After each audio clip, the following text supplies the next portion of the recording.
Have another story for you. It's called Too Many Daves. It's by Dr. Seuss. Did I ever tell you that Mrs. McCabe had 23 sons and she named them all Dave?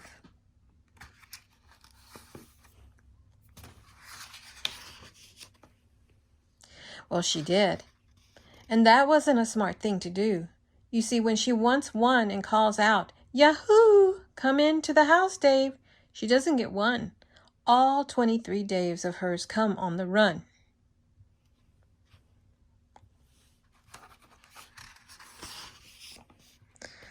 This makes things quite difficult at the McCaves, as you can imagine, with so many Daves, and often she wishes that when they were born, she had named one of them Bootkin Van Horn, and one of them Hoos Foos, and one of them Smith, and one of them Hotshot, and one of them Sunny Jim, and one of them Shadrach, and one of them Blinky, and one of them Stuffy, and one of them Stinky, another one Put Put, another one Moonface, another one Marvin Gravel Balloon Face, and one of them Ziggy, and one Soggy Muff, and one Buffalo Bill, and one Buffalo Buff, and one of them Sneepy, and one of them Weepy Weed, and one Paris Garter, and one Harris Tweed, and one of them Sir Michael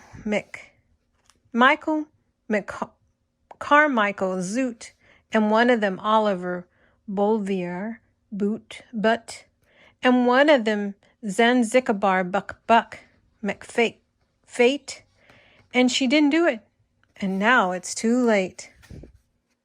Look at her, she looks exhausted.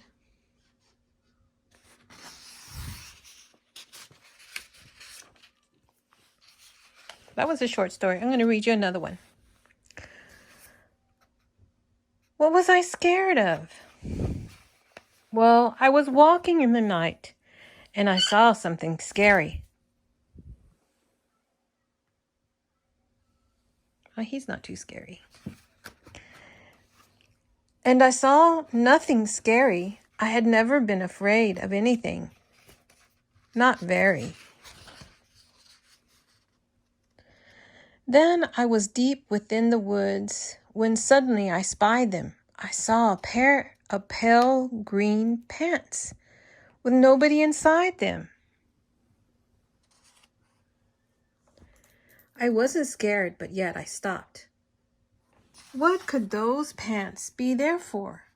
What could a pair of pants at night be standing in the air for?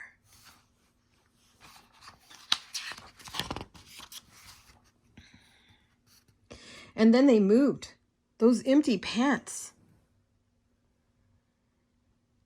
They kind of started jumping, and then my heart, I must admit, it kind of started thumping. So I got out fast, as fast as I could, sir.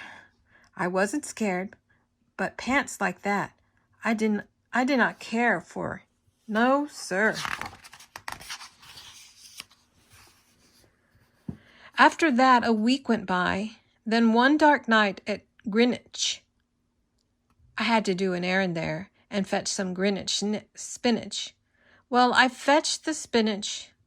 I was starting back through town when those pants raced around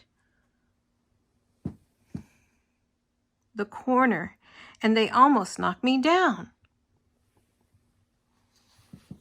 I lost my Greenwich spinach, but I didn't even care.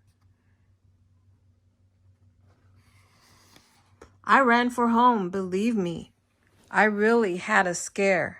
Now, bicycles were never made for pale green pants to ride them, especially spooky pale green pants with nobody inside them.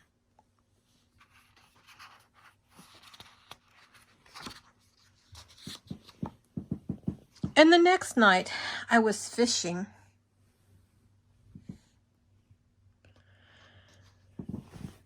For a double trout on Rover River, when those pants came roaring toward me, well, I started to shiver. And by now I was so frightened that I'll tell you, but I hate to. I screamed and rolled away and lost my hook and line and bait too.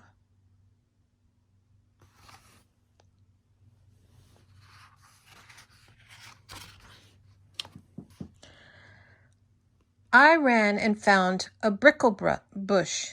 I hid myself away. I got brickles on my breeches, but I stayed there anyway.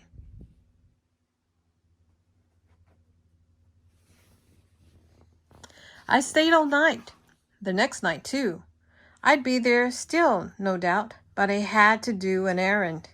So the next night I went out. I had to do an errand, had to pick a peck of snide on a dark and gloomy snide field that was almost 9 miles wide. He looks a little nervous, doesn't he?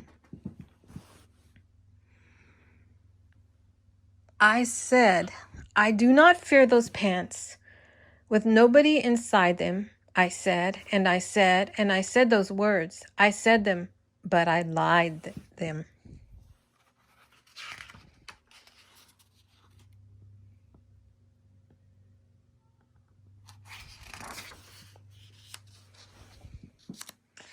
Then I reached inside the snide bush, and the next thing I knew, I felt my hand touch something.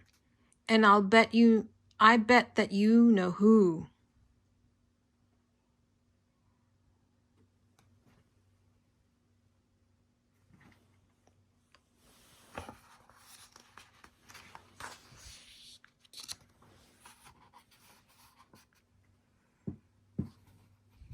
And there I was, caught in the snide, and in that dreadful place, those spooky, empty pants and I were standing face to face.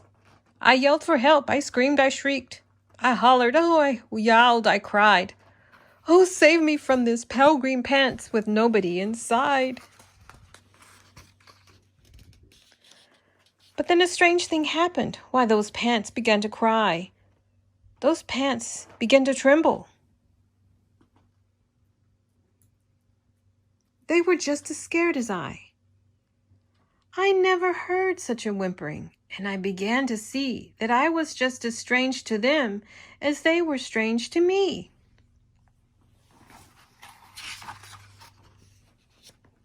I put my arms around their waist and sat right down beside them. I calmed them down. Poor empty pants, with nobody inside them.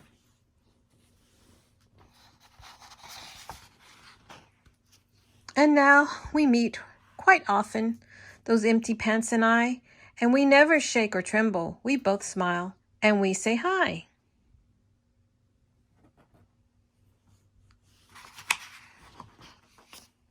The end.